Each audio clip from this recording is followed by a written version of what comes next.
Dans cette vidéo, on va faire des rappels sur des notions qu'on a abordées au premier trimestre quand on a travaillé sur le thème de la santé. Il s'agit de la réflexion, de la réfraction de la lumière lorsqu'elle arrive à l'interface entre deux milieux. Les deux photos qu'on a ici, elles illustrent en fait ces phénomènes dans des situations de la vie courante. Ici, on voit un bâton qui plonge dans l'eau, donc il y a deux milieux, l'eau dans laquelle plonge le bâton et puis l'air. Ce qu'on observe dans un premier temps, c'est la réflexion de ce bâton à la surface de l'eau, et le phénomène de réfraction est lui à l'origine du fait qu'on a l'impression que ce bâton est cassé au niveau de l'interface entre la partie qui est sous l'eau, immergée sous l'eau, et la partie qui est à l'extérieur. Le phénomène de réfraction est aussi à l'origine de la formation des arcs-en-ciel. C'est dû à la réfraction des rayons lumineux lorsqu'ils traversent les gouttes d'eau, en fait, lorsqu'il pleut. Donc ces notions-là, on les a abordées au premier trimestre. Et ce qu'on a surtout abordé, c'est le cas particulier de la réflexion totale. Alors la réflexion totale, elle est illustrée sur la photo ici. On voit ici un rayon laser qui traverse un liquide et qui arrive à l'interface avec l'air au-dessus.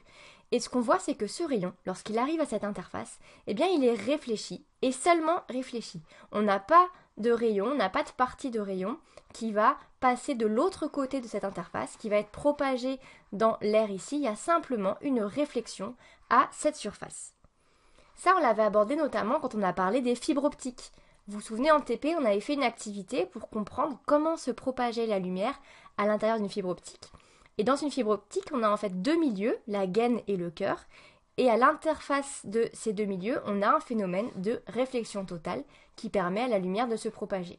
On le voit bien aussi sur cette photo, on voit la lumière, le faisceau lumineux ici, qui est en vert, qui se propage à l'intérieur de la fibre. On le voit qui fait les différentes réflexions totales à chaque fois aux différentes interfaces. Et c'est comme ça que la lumière peut se propager dans cette fibre qui est pourtant courbe, qui n'est pas en ligne droite. Donc la réflexion totale, c'est en fait un cas particulier de ce qui se passe lorsque un rayon lumineux arrive à l'interface entre deux milieux. De manière générale, ce qui se passe, c'est qu'on observe à la fois un phénomène de réflexion et un phénomène de réfraction. C'est ce qui est bien illustré sur les deux photos qu'on a ici. On va regarder cette photo ici en haut à gauche. On a un rayon lumineux qui se propage dans un premier milieu qui est liquide et au-dessus on a de l'air. Ce rayon se propage en ligne droite dans ce milieu et arrive à l'interface avec l'air.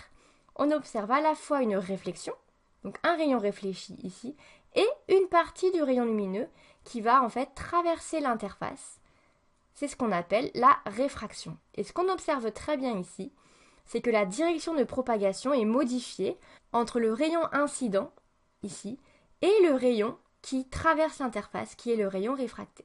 On voit qu'on n'a pas la même direction de propagation. On l'observe aussi très bien ici. Là, on a le rayon laser, on voit le faisceau lumineux ici qui se propage dans l'air. Il arrive à l'interface avec ce liquide. Et on a un rayon qui est réfléchi, qu'on aperçoit ici. Et un rayon qui est réfracté, qui donc passe dans ce milieu liquide ici.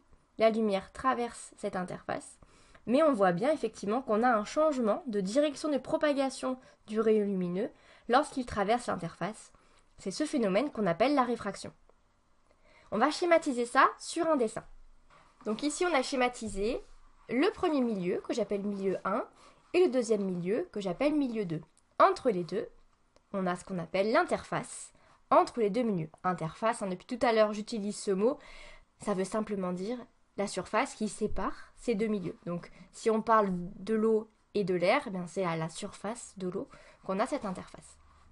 Dans ce premier milieu, on va avoir un premier rayon qui va arriver, qui se propage et qui arrive à l'interface. C'est ce qu'on appelle le rayon incident.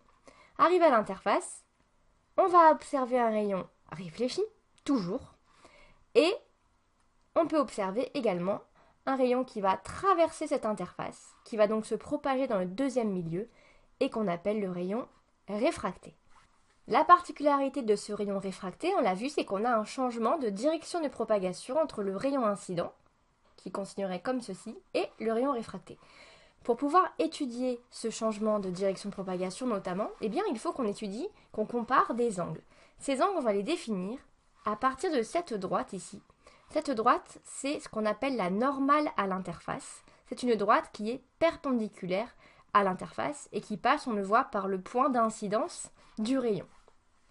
Donc, on va nommer un premier angle ici qui correspond à l'angle entre le rayon incident et cette droite. On l'appelle I comme incident. On va va nommer également l'angle qui se trouve entre cette normale à l'interface et le rayon réfléchi. On l'appelle souvent I', et la particularité, c'est que cet angle I est égal à cet angle I'. On a le même angle entre le rayon incident et la normale, et le rayon réfléchi et la normale. L'angle qu'on a entre le rayon réfracté et la normale, on l'appelle souvent petit r, pour réfracté. Alors ce changement de direction de propagation, il est dû en fait à des différences de propriétés physiques entre ces deux milieux, le 1 et le 2 ici. Notamment, la vitesse de la lumière va être différente dans le milieu 1 et dans le milieu 2. Et on caractérise ceci par ce qu'on appelle l'indice de réfraction des milieux. On va le noter N0 pour le milieu 1 et N pour le milieu 2. On peut parfois les appeler N1, N2, N ou N'. J'ai choisi ici N0 et N. Donc ces indices sont différents entre les deux milieux et sont liés à la différence de vitesse de propagation de la lumière dans ces deux milieux.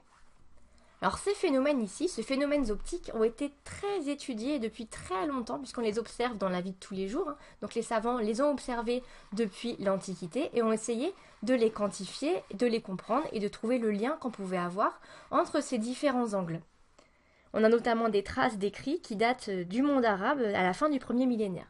Mais les noms qu'on retient pour ces travaux-là, c'est le nom de deux savants européens de l'époque des Lumières, Snell et Descartes, qui ont travaillé tous les deux en parallèle en fait sur ces phénomènes et sont arrivés tous les deux à la même loi, qu'on appelle donc la loi de Snell-Descartes. Et cette loi nous dit ceci. Elle nous dit qu'il existe en fait une équivalence entre les produits de N0, l'indice de réfraction ici, fois le sinus de cet angle, et le produit de n fois le sinus de cet angle ici réfracté. C'est ce qu'on appelle la loi de Snell-Descartes. Ici, elle correspond donc à n0 sinus i égale n sinus r. On peut parfois aussi la trouver écrite n1 sinus i1 égale n2 sinus i2. Tout dépend de comment on nomme les indices et les angles.